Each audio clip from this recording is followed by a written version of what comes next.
Ito na po yung ating setup ng solar panel. Kung makikita nyo, halos zero na dito.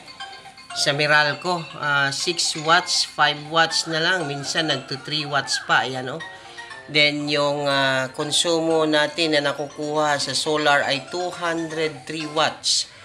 Ibig sabihin, halos wala na po tayong bill sa Meralco nito pagka ganito ang harvest ng ating solar panels. Ayan, ayan, may sarili na po tayong box breaker sa solar panel. Then ito naman yung breaker sa Meralco. Meron tayong sariling digital meter para malaman natin yung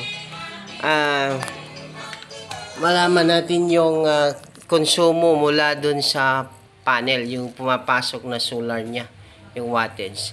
Then gumagana din yung ating digital na thermostat, no? 12 volts. Ating nilagay sa 40 degrees Celsius, so umaandar yung ating heatsink fan kasi na-detect yung 40 degrees Celsius. Ayan, napakaganda niya, no?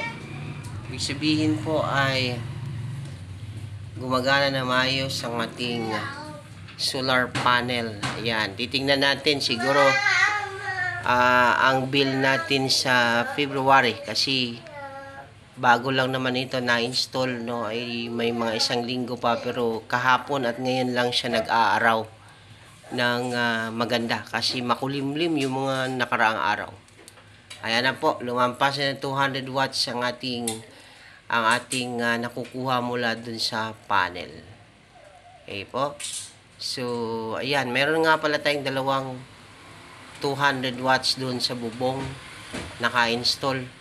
Kasi hindi kaya ng isang 200 watts lang. Kasi yung ating inverter ay 36 volts. Ang isang watts is 18 lang ang ano niyan, yung 18 volts.